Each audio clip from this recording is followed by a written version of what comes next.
नमस्कार. माझं नाव मेधा गाडगीळ. सर्वांना आत्मवंदन. श्रीराम, श्री सीता, श्री गणेश, पत्री सर या सगळ्यांचं नामस्मरण करून आपण सीतायण हा जो भाग सीतायण हे जे पुस्तक वाचत आहोत, तर त्यातला पुढचा भाग आता कंटिन्यू करूया. तर पूर्वीच्या म्हणजे आता पूर्वीचा जो सेशन झाला होता आधीचा, तर त्याच्यामध्ये आपण एक अनुसूया ही म्हणजे मीनाक्षी जी होती सीतेची सेविका, तर तिचा जो दुसरा जन्म झाला अनुसूया म्हणून, तर त्या जन्मातला तिचा जो एक्सपिरियन्स होता तो बघितला. तर अनुसूयेला लग्नाची भीती वाटत होती. लग्न लग्न या शब्दाचीच खूप भीती वाटत होती. आणि असं का होतंय हे कुणाला कळत नव्हतं. त्यामुळे मग तिच्या आईला असं समजलं की एक दूर अशा आश्रमामध्ये सोमा नावाची एक सेविका राहत आहे आणि ती सीतेची सेविका होती. तर ती आपल्या मुलीला नक्की मदत करेल अशी एक आशा तिच्या आईला वाटली आणि म्हणून ती मीनाक्षीला नाही, मीनाक्षीचा जो पुढचा जन्म होता अनुसूया, तर या अनुसूयेला घेऊन ती सोमाला भेटण्यासाठी गेली. इथपर्यंत आपण बघितलं. तर सोमाची आणि अनुसूयेची भेट झाली तेही आपण बघितलं आणि अनुसूयेला बघितल्या क्षणी सोमाला असं काहीतरी जाणवलं, तिचा चेहरा बदलला, हे पण आपण बघितलं. सोमा ही खरोखरच खूप म्हातारी झाली होती आणि तिचे लांब पांढरे केस काळानुसार पातळ झाले होते. तर सोमानी मग काय केलं की अनुसूयेची जी आई होती तिच्याकडून सगळी तिच्या कुटुंबाची जी काही काय म्हणतात इतिहास होता तो सगळा जाणून घेतला. अनुसूयेची भावंड, अनुसूयेचे आई वडील हे सगळे या सगळ्यांची माहिती तिने व्यवस्थित ऐकून घेतली. हे ऐकत असताना सौम्याच्या चेहऱ्यातून एक जणू काही एक सौम्य प्रेमळ ऊर्जा बाहेर पडत आहे असं एक अनुसूयेला वाटत होतं. आणि एखाद्या कुटुंबातल्या सदस्याप्रमाणेच ती त्यांच्या बोलण्याकडे लक्ष देत होती. जेव्हा हिने सांगितलं की अनुसूयेच्या आईने सांगितलं की हिचं नाव महान ऋषी अत्रींच्या पत्नी अनुसूयेवरनं अ, तिचं नाव अनुसूया ठेवण्यात आलं आहे. तर ते ऐकून तर सोमाला खूपच आनंद झाला आणि ती म्हणाली की मातेचं म्हणजे सीता मातेचं या अनुसूयेवर खूप प्रेम होतं आणि हे ऐकून तिला खूपच आनंद होईल. तेव्हा तिच्या आईने उत्तर दिलं, "होय, ऋषी अत्रींची एकनिष्ठ पत्नी अनुसूया." तेव्हा सोमा हसली आणि म्हणाली, "ती आता अयोध्येमध्ये एकनिष्ठ पत्नी अशी म्हणून ओळखली जाते तर." मग तिने थोडीशी माहिती दिली.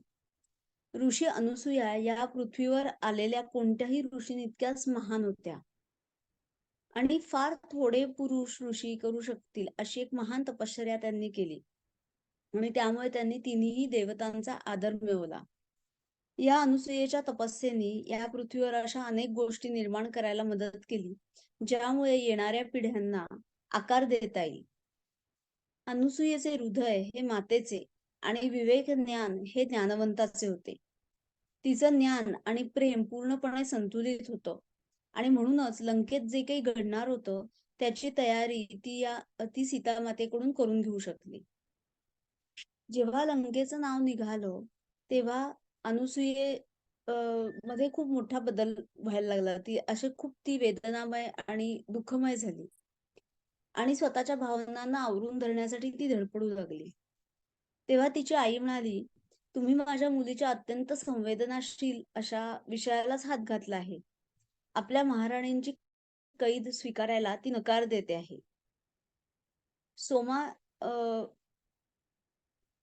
तेव्हा सोमानी अनुसूयेला विचारलं, की "बाळा, तुला असं वाटतं आहे का, की कैद झाली नाही? तर ते तुला का वाटतं आहे, हे तू मला सांग." तेव्हा अनुसूयेने थोडीशी बोलण्याची धडपड केली, पण ती नीट उत्तर देऊ शकली नाही. ती म्हणाली, की मला असं खोल असं आतून वाटतं आहे, की म्हणजे सीता राणीच्या इच्छेशिवाय, तिची संमती असल्याशिवाय काहीच घडणं शक्य नाही. ती काही असहाय्य नव्हती. स्वतःचे रक्षण करण्याचे सगळे स्रोत तिच्याकडेच होते. पण मला वाटतं आणि लहानपणापासूनच असं वाटत आहे, की तिची जर संमती नसेल तर तिला कुणीही हात लावू शकणार नाही. तर तिला कैद कशी काय केली गेली? ती म्हणाली. तेव्हा सोमा म्हणाली, की "प्रिय मुली, तू अगदी बरोबर आहेस. ती मातेची इच्छा होती म्हणूनच रावण तिला कैद करू शकला. आणि त्या असुरांच्या राज्याच्या अंतर्भागात अगदी त्यांच्या आतल्या गाभ्यात कुणीतरी एकाला शिरणं आवश्यक होतं आणि ते तिलाच करावं लागणार होतं. आणि तिला हे माहिती होतं म्हणून तिने ती जबाबदारी स्वीकारली. पण त्याशिवाय पण या कथेमध्ये अजून खूप काही-काही आहे आणि मला ते तुम्हाला सांगायचंय. पण कथेमध्ये हल्ली फारच थोड्या लोकांना रस वाटतो आणि मातेच्या त्यागाने लोकांना आणि आपल्या सर्वांना एवढे फायदे झाले आहेत.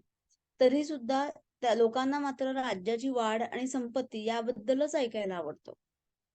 तेव्हा अनसुया सोमाला म्हणाली, की "कृपा करून आम्हाला सांग, की नक्की काय घडलं होतं आणि आम्हाला सत्य हे जाणून घ्यायचं आहे."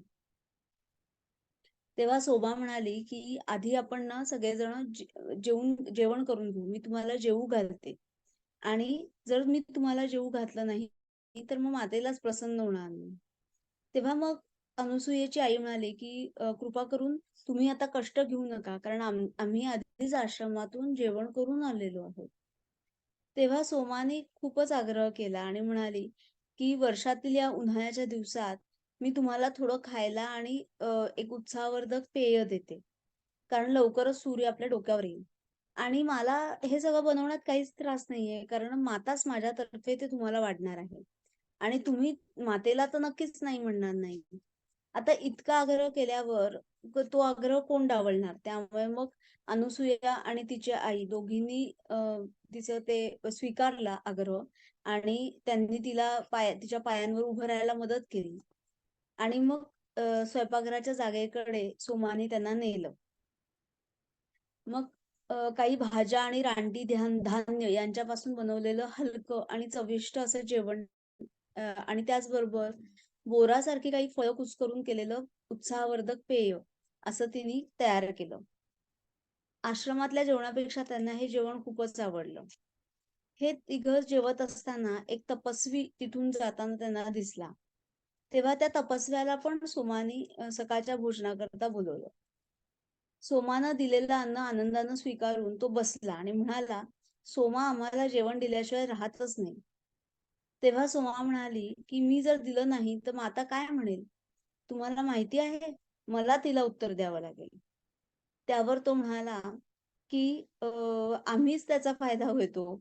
आश्रमात तर आम्हाला वारंवार भिक्षा मिळते. पण सोमासारखं इतकं छान उत्कृष्ट जेवू कोणीच घालत नाही." तेव्हा सोमा म्हणाली, की "ही मातेचीच आज्ञा आहे, की जे येतील त्यांना जेवू घाला. उरलं-सुरलेलं नाही, तर सर्वात उत्कृष्ट असेल ते, असं ती नेहमी म्हणत असे." आता अ, याच्यावरनं मी आता बोलता-बोलता मला असं जाणवलं, की सीतेनी तेव्हा सगळ्यांना असं सांगितलं होतं, की जे तुम्ही थोडक्यात दान कराल, अन्नदान आपण म्हणतो, अन्नदान हे श्रेष्ठ दान. तर जे अन्न तुम्ही द्याल, ते अतिशय चांगल्या प्रतीचं आणि उत्कृष्ट असं तुम्ही द्यायला पाहिजे, असं ती म्हणाली होती सगळ्यांना. उरलं-सुरलं किंवा असं कमी प्रतीचं नका देऊ. आता म्हणजे आता आपण बघतो जनरली जेव्हा लोकं म्हणतात, की मी दानधर्म करतो किंवा हां, किंवा आपण काही असं दान म्हणून जेव्हा द्यायला जातो, की तर मग आपण असं म्हणजे वाया गेलेलं कपडे वगैरे द्यायचे असतील, ते आपण वाया गेलेले अशा टाईपचे देतो.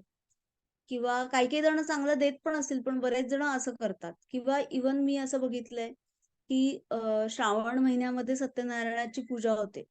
तेव्हा पण अ, अ, पूजेसाठी म्हणून जे आपण ब्राह्मणांना देतो धान्य हे 5 फळं ठेवायची असतात विड्याच्या पानांवरती. तर ती फळं विकायला म्हणून मुद्दामून सत्यनारायणाच्या पूजेकरताची म्हणून फळं वेगळी असतात आणि ती कमी प्रतीची असतात. स्वस्तातली असतात आणि ती बरोबर उचलली जातात. तर हे किती चुकीचं आहे. आपण कुणालाही जेव्हा असं देतो, तेव्हा ते किती चांगल्या प्रतीचं असलं पाहिजे, हे आपण आत्ताच्या या गोष्टीवरनं शिकू शकतो. तर परत आपण गोष्टीकडे येऊ. तर जेव्हा सीतेबद्दल असा संदर्भ आला, तेव्हा अनुसूयेने विचारलं, की मिथिलेमध्ये पण असंच चालायचं का? असंच अन्नदान चालायचं का? तेव्हा सोमा म्हणाली, जनक बाबा आणि सुनैना यांनीच ही पद्धत सुरू केली.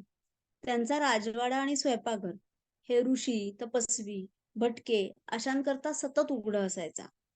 आणि हीच प्रथा सीता मातेने अयोध्येमध्ये आणली. काही वेळेला तर मिथिलेत इतके लोक यायचे की काहीच शिल्लक उरायचं नाही. आणि स्वयंपाकघरात काम करणाऱ्या आम्हाला सुचायचं नाही की आता काय करायचं. पण नेमका त्यावेळी एखादा शेतकरी आमच्यासाठी अन्न पुरवठा घेऊन यायचा. अगदी वेळेवर सर्व काही यायचे. तेव्हा दानाच्या देणगीपासून हा फायदा अशा प्रकारे सगळ्यांना मिळत असतो, असं जनक बाबा म्हणत असत. मातेंनी तिच्या या पृथ्वीवरील जीवनाच्या शेवटच्या दिवसांपर्यंत ही प्रथा पाळली आणि ती मला घ्यायला येईपर्यंत मीही ती चालूच ठेवेन, सोमा म्हणाली. तर सोमा बराच वेळ मग भूतकाळातच होती. थोड्या वेळाने तिने मग एका गोष्टीचा धागा पकडला आणि म्हणाली, म्हणजे ती काय म्हणाली, की आता हे जे अन्नदान चालू होतं, तर ते चालू कसं झालं? तर एकदा काय झालं होतं, की मिथिलेमध्ये एक खूप मोठा असा अ, खूप वेळ चालणारा दीर्घ काळाचा असा दुष्काळ पडला होता. आणि त्या दुष्काळामध्ये लोकांचे अन्न-पाण्या वाचून खूप प्रचंड हाल व्हायला लागले आणि त्यांना खूप त्रास सहन करायला लागला. तर लोकांचा त्रास बघून जनक बाबांना खूप वेदना झाल्या. म्हणजे ते फक्त राजा म्हणून नाही, तर ते त्या प्रजेचे वडील म्हणून स्वतःकडे बघत असत. म्हणजे ते वडिलांसारखीच त्या प्रजेची काळजी घ्यायचे. तेव्हा त्यांनी काय केलं, तर मागेल त्याला अन्न असं देण्यासाठी स्वयंपाकघर स्वतःचं जे राजवाड्याचं जे मोठं स्वयंपाकघर होतं, ते खुलं केलं. एक दिवस काय झालं, की राजवाड्यातल्या त्या तेवढ्या लोकांना पुरेल एवढंच अन्न उरलं होतं. आणि ते बघून एक जी नवीन सेविका आली होती, तिने एका जोडप्याला परत पाठवलं. ते जोडपं काहीतरी अन्न मिळेल या आशेने आलेलं होतं. हे जेव्हा जनक बाबांना कळलं, तेव्हा त्यांना खूप वाईट वाटलं, की आपल्या राजवाड्यातून कुणीतरी असं परत गेलेलं आहे अ, काही न घेता. तेव्हा त्यांनी सांगितलं त्या सेविकेला, की असं चालणार नाही. एक वेळ आपल्याला कमी पडलं तरी चालेल. जर अन्न कमी पडत असेल, तर जनक बाबा स्वतः आणि सुनैना मा पण त्या दिवशी काही जेवणार नाहीत. पण आलेल्याला मात्र आम्ही नक्की जेवायला देऊ. आणि मग स्वतः जनक बाबा त्या जोडप्याच्या शोधार्थ म्हणून बाहेर पडले. त्यांनी त्या जोडप्याला शोधून आणलं आणि त्यांना जेवणाची विनंती केली. आणि मग त्यांनी सगळ्या सेवकांना आणि सेविकांना सांगितलं, की इथून पुढे कुणालाही उपाशी परत पाठवायचं नाही. तर ही जी घटना घडली तेव्हा सीतेचा जन्मही झाला नव्हता आणि ही घटना एका दुसऱ्या सेवकाकडून सोमाला कळली होती आणि ती सोमानी या दोघींना, अनुसूयेला आणि तिच्या आईला सांगितली. सीतेने एकदा सोमाला सांगितलं होतं, की अन्न साठवून ठेवणं हे निसर्ग नियमाच्या विरुद्ध आहे. जर कुणीही आपल्या वाट्यापेक्षा जास्त अन्न घेतलं नाही, तर प्रत्येकाला पुरेल अशा अन्नाची निसर्गाने रचना केलेली आहे. अतिलोभामुळेच कमतरतेचा निर्माण होते आणि दुष्काळ पण लोभामुळे पडला होता. तर आपण बघतो, आपण तर माणसं तर सगळ्याच गोष्टींचा साठा करण्यात एक्सपर्ट असतो अगदी. आपण प्रत्येकाचा थोडं जास्तच असावं म्हणून आपण ठेवतो. पण सीतेने सांगितलं होतं, तुम्ही अति साठवून ठेवू नका. नाहीतरी आपण जेव्हा अति साठवतो तेव्हा बरेचदा वायाच जातं अन्न. तर तसं करू नका. जेवढं लागेल तेवढंच साठवा. आता पशु-पक्षी जे आपण बघतो, ते त्यांचं गरजेपुरतंच अन्न घेतात आणि थांबतात. आता एखादा तुम्ही अभयारण्यात किंवा असं कुठेही फिरायला गेलात आणि एखादा तुम्हाला सिंह दिसला शिकार करत असताना किंवा तो शिकारीवरती जेव्हा खात असेल, तेव्हा तो त्याला लागेल तेवढंच खातो आणि राहिलेलं तो टाकून देतो. आणि मग त्यावर मग बाकीचे जे इतर प्राणी असतात, म्हणजे तरस म्हणा किंवा गिधाडं म्हणा, ते गुजराण करतात. म्हणजे मिळतंय म्हणून आपापल्यासारखं स्वतःच खाणं हे कुठलाही प्राणी किंवा पक्षी करत नाही. पण ते मानवच करत असतो. तर आपण आपल्या जिभेवरती पण कसा ताबा मिळवला पाहिजे, हे सीतेने सांगितलं होतं. तर मग बोलता-बोलता सोमा म्हणाली, की दुष्काळ हा लोभामुळे पडला होता आणि लोभ हा दक्षिणेकडून तर लंकेतून येतो आहे. याबद्दल काही शंका नाही. हे शेवटचे शब्द उच्चारताना सोमाचा चेहरा अतिशय वेगळा झाला. जगाच्या एका भागात जे घडते त्याचा परिणाम इतर सर्वांवर होत असतो. हे सत्य फार थोडे जण जाणतात. आणि रावण प्रत्येकाच्या साधन संपत्तीचे शोषण करीत होता. ती गप्प झाली. नंतर अनुसूया म्हणाली की मिथिला सोडणं तुम्हाला खूप कठीण गेलं असणार ना? तेव्हा सोमानं अनुसूयेकडे पाहून आश्चर्याने विचारलं, अगं आम्ही मिथिलेला कसं सोडू शकलो होतो? आमच्या सर्वांच्या खूप खोलवर आतपर्यंत मिथिला ठसलेली होती. माता म्हणत असे की आम्ही कधीही मिथिला सोडली नाही.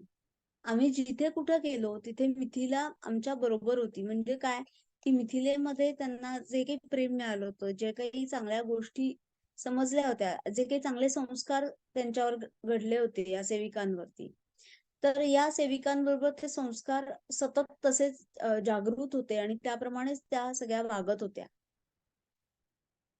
तर फक्त सोमाला एक जाणवलं, की मिथिला सोडून जेव्हा ते आले, तेव्हा जनक बाबांना पासनं शरीरानं दूर जाणं हे फार कठीण होतं. कारण संपूर्ण राज्यातल्या प्रत्येक व्यक्तीशी ते जोडले गेले होते. आणि जेव्हा निरोप घ्यायचा वेळ आली, तेव्हा सीतेबरोबर या चारही सेविकांना त्यांनी जवळ घेतलं आणि म्हणाले, की तुम्ही सुद्धा माझ्या मुलीच आहात. पण त्यांनी जेव्हा मातेचा शेवटचा निरोप घेतला, तेव्हा त्या दोघांमध्ये काहीतरी घडले आहे, हे मला कळलं. हे मला कळलं नाही. आणि मला असं वाटतं, की ते एकमेकांना खात्री देत होते, की यापुढे त्यांचा संपर्क हा मानसिक स्तरावर होईल. कारण मातेला त्यांच्याकडून नेहमी संदेश मिळत असत. अयोध्येहून प्रयाण होण्याच्या आदल्या रात्री ते आले होते आणि त्यांनी तिला आशीर्वाद दिले होते. तर हे सगळं जे घडलं ते सत्य आहे. आणि मग सोमा म्हणाली पुढे, की जेव्हा आम्ही मिथिलेहून निघालो, तेव्हा सुनैना या त्यांच्या दोन्ही मुली त्यांना सोडून जाणार. त्यामुळे सगळ्यात जास्त दुःखी होत्या. त्या मिथिलेत राहायला आल्या तेव्हा त्यांच्या आईने म्हणजे सुनैना मांना त्यांच्या आईने त्यांच्या विवाहाच्या वेळेला काही दागिने दिले होते. त्यापैकी एक दागिना त्यांनी सीतेला आणि उर्मिलेला दिला. वन तर त्या तर तो दागिना साहजिकच सीतेच्या अतिशय जवळचा होता. आणि वनवासात बरोबर नेण्यासाठी सीता मातेने तिच्या केसांच्या फणीशिवाय एकच दागिना घेतला, तो म्हणजे तिच्या आईने दिलेला रत्नहार होता. तर हे सगळं सांगून झाल्यावरती सोमा म्हणाली, की आपण आता थोडा वेळ आतल्या बाजूला बसूया कुटीच्या, कारण आता आपल्याला खूपच गरमी जाणवत आहे. नंतर आतमध्ये गेल्यावरती तिने परत बोलणं सुरू केलं, की मग तिने एक महत्वाची अशी गोष्ट सांगितली, की जी आताच्याही आपल्या पिढीने जर मनात आणलं तर आपण करू शकतो. तर जेव्हा सीता अ, अयोध्येला येणार होती, तेव्हा आधीच सगळ्यांना म्हणजे अयोध्येतल्या लोकांना कळलं, की अ, अ, रामानी सीतेशी लग्न केलेलं आहे आणि ती मिथिलेत राहत होती. तर अयोध्येत सीता पोहोचण्याआधीच महाराणी कौसल्यानी सीतेला घरच्यासारखं वाटावं म्हणून तिचे जे सगळे कक्ष होते, ते सुशोभित करण्यासाठी मिथिलेतील कारागिरांना बोलवलं होतं. आणि त्यांच्या म्हणजे मिथिलेतल्या लोकांच्या जेवणाची वैशिष्ट्ये शिकण्यासाठी अयोध्येतल्या त्यांच्या स्वयंपाक करणाऱ्यांना मिथिलेत पाठवून सगळ्यांना आश्चर्यचकित केलं. म्हणजे सीतेला शक्य तितकं घरच्यासारखं वाटावं अशी कौसल्याची इच्छा होती. आणि हे सगळं बघून सीता खूपच हेलावून गेली. कौसल्या महाराणी म्हणाल्या, की सीतेला बघण्याआधीच सीतेबद्दल एक प्रेम त्यांना वाटत होतं. म्हणजे हे किती छान सासू आणि सुनेचा संबंध आहे, की एका सासूनी आपल्या सुनेला घरच्यासारखं वाटावं म्हणून तिच्या पद्धती जाणून घ्याव्यात. नाहीतर आपण आता काय बघतो, की म्हणजे सुनांकडनं अपेक्षा असते, की त्यांनी सासरी रुळावं, त्यांनी सासरच्या पद्धती शिकाव्या, त्यांनी मिक्स होऊन जावं सासरच्या लोकांमध्ये आणि त्यांच्या सवयींमध्ये. त्यांनी नवीन-नवीन सगळं शिकावं. पण इथे तर वेगळंच घडलं होतं, उलटं होतं. कौसल्या स्वतः महाराणी होत्या. आणि तरी सुद्धा त्यांनी स्वतःचा काय म्हणतात मानमरातब आणि हे ते असं न बघता सीतेसाठी इतकं सगळं केलं, की तिला घरच्यासारखं वाटावं. तिला असं मी एकदम कुठेतरी परक्या जागी आलीये असं न वाटावं म्हणून एवढ्या सगळ्या गोष्टी त्यांनी केल्या. हे खरोखरच आपण पण घेण्याजोगं आहे. म्हणजे असे जर आपण सगळ्यांनी वागलो आपल्याकडे, की दुसऱ्यांचं मन समजावून घेणं. जर आपण दुसऱ्याचं मन समजावून घेतलं, तर दुसरा पण आपल्या मनासारखं वागू शकतो आणि मग दोघांमध्ये कधीच ताण-तणाव, तंटे होऊ शकणार नाहीत. तर हे मला खूप छान वाटतं, की या गोष्टी आपण आपल्यामध्ये पण आपल्या दैनंदिन जीवनात पण आचरणात आणू शकतो. नंतर सोमा म्हणाली, की माता खूपच सुंदर होती, पण तिने त्याकडे काही फारसं लक्ष दिलं नाही. ती नेहमी म्हणत असे, की या ऐहिक जगातील प्रत्येक गोष्ट एक ना एक दिवस चुकून जाणारच आहे आणि नष्ट होणार आहे. म्हणूनच आपण त्याला फार महत्त्व देऊ नये. नंतर या सगळ्या जणी अनुसूया, तिची आई आणि सोमा या कुटीतल्या आतल्या जागेवर गेल्यावर अनुसूयेला एक लक्षात आलं, की अ, कुटीच्या एका कोपऱ्यामध्ये काड्या आणि गवत यांचा बिछाना कापडाने झाकलेला होता. सोमा बसली होती त्या कोपऱ्यात फुलांनी सजवलेल्या मातेसारख्या दिसणाऱ्या मूर्तीची पूजा करण्याची एक लहान जागा होती. अनेक फुले, अरण्यातील पाने, दगड आणि इतर अशा अनेक वस्तूंनी ती पूजेची जागा सुंदर सुशोभित केलेली होती. आम्ही कुठे बसावं असं अनुसूयेची आई बघत होती. पण सोमाने आधीच 2 उशा तिच्याजवळ ठेवल्या होत्या. मातीने सारवलेल्या जमिनीवर पुष्कळशा भागावर विणलेले कापड पसरून ठेवलं होतं आणि पूजेच्या जागेजवळ पण विणलेल्या अनेक उशांचा ढीग पडलेला होता. जणू काही अ, त्या पाहुण्यांचीच वाट बघत होत्या. तर मग थोड्या वेळाने मग अनुसूयेची आई म्हणाली, की "तुम्ही कदाचित थकला असाल. जेवणाची तयारी आणि जेवण करण्यात बराच वेळ गेलाय. तर तुमची विश्रांती झाली, की आम्ही परत काही तासांनी येऊ." तेव्हा सोमानी म्हटलं, की "विश्रांतीची मला काहीच गरज नाही. ज्या प्रश्नांनी तुम्हाला इकडे आणले आहे, त्याची उत्तरे मी तुम्हाला देईनच. या, माझ्याजवळ बसा." तिने डोळे मिटले आणि ती बराच वेळ शांत बसली आणि नंतर डोळे बंद ठेवूनच तिने बोलायला सुरुवात केली. तिचा आवाज बदलला होता, जणू काही तिच्यामार्फत दुसरेच कोणीतरी बोलत होते.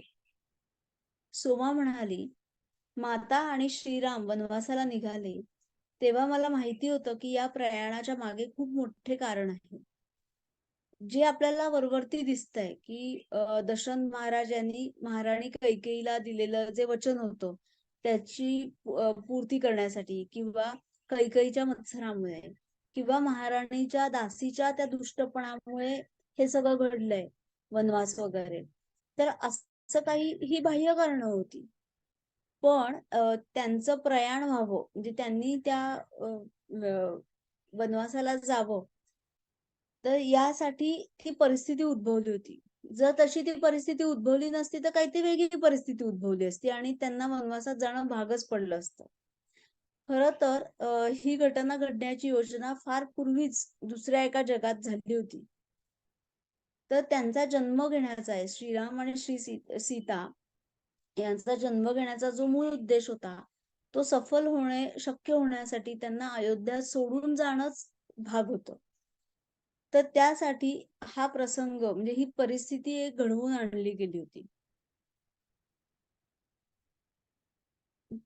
तर हे सत्य काय आहे हे मलाच माहिती होते, कारण तशा गुप्त सूचना मातेनी मला दिल्या होत्या.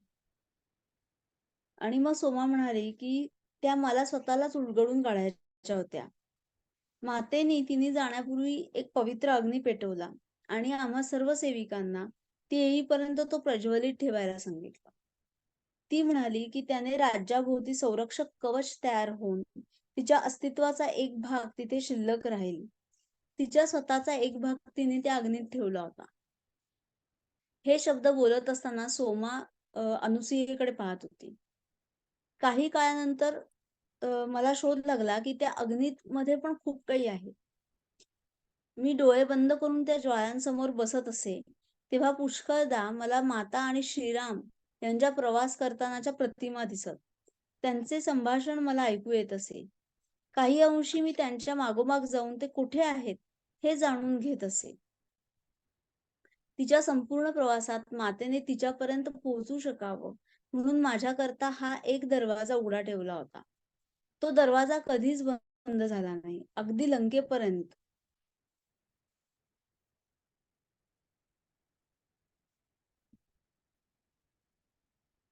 हां. याबद्दल मी जवळही कधीच काही बोलले नाही. कोणाकरता काही खास निरोप असेल, तरच मी तो सांगायचे. पण मातेला मी बघू शकते किंवा तिथे घडणाऱ्या घटना मी बघू शकते.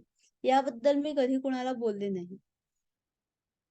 ज्याप्रमाणे मातेचे आणि जनक बाबांमधला दुवा कधीच तुटला नाही, त्याप्रमाणे माझ्यातला आणि मातेमधला पण दुवा हा या अग्नीमार्फत राहिला आणि तो कधीही तुटला नाही. आणि ऋषी अनुसूयेच्या महान तपस्येबद्दल पण मला त्यामुळेच कळले. तर मग सोमानी ती पण एक ऋषी अनुसूयेची आणि तिचे पती अत्री ऋषी यांची पण एक गोष्ट त्यांना सांगितली होती, की जेव्हा श्रीराम आणि सीता, लक्ष्मण हे तिघे जण मार्गक्रमण करत होते वनवासात असताना, तेव्हा ते चित्रकूटला गेले होते आणि तिथे त्यांना एक मोठी भव्य गुहा त्या भागातील एका संन्याशाने दाखवली. आणि तो म्हणाला, की "श्रीरामा, आपण येथे विश्रांती घेऊ शकता. मात्र या गुहेत तुम्हाला एकांतही मिळेल." पण मग त्यांना असं जाणवलं, की तिथे पाण्याचा स्रोत काही नव्हता त्या गुहेच्या जवळपास. एक दिवस मातेला खूपच तहान लागली आणि श्रीराम पाणी आणण्यासाठी जाणार, तेवढ्यात त्यांना वाहत्या पाण्याचा आवाज ऐकू आला. श्रीराम म्हणाले, "सीते बघ, निसर्ग कसा आपली प्रत्येक इच्छा पूर्ण करतोय. तुझी तहान भागवण्यासाठी आलेला हा झरा पहा." या झऱ्याने पाण्याचे भरलेले छोटे तळे झाले आणि मग त्या पाण्यातून एक देवी वर आली. ती म्हणाली, की "मी गोदावरी नदी आहे. महाराज राम आणि माता सीता तुमचे आशीर्वाद घेण्यासाठी मी आले आहे." तेव्हा राम आणि सीता यांनी तिला आशीर्वाद दिले. श्रीराम म्हणाले, "तू सतत भरपूर पाण्याने भरलेली राहा." आणि मग माता म्हणाली, "तुझ्या सभोवतालच्या सर्व जीवांचे तू पोषण कर." गोदावरीने त्यांना नमस्कार केला आणि म्हणाली, "तसेच घडो. मी आता दक्षिणेकडे जाते. तेथे मी तुम्हाला नंतर भेटेन. तुमची तहान भागवण्यासाठी आणि तुम्हाला एकांतात स्नान करणे शक्य व्हावे म्हणून मी हा लहान तलाव येथेच सोडून जात आहे." असं बोलून ती पाण्यात पुन्हा दिसेनाशी झाली. तर हे सगळं सोमाला त्या ज्योतीसमोर बसून जेव्हा ती ध्यान करायची तेव्हा ते दिसायचं. आणि मग तिला जाणवलं, की वनवासाचा जो सखोल उद्देश आहे तो सोमाला समजावा, अशीच मातेची इच्छा होती. आपण आता थांबायचं का?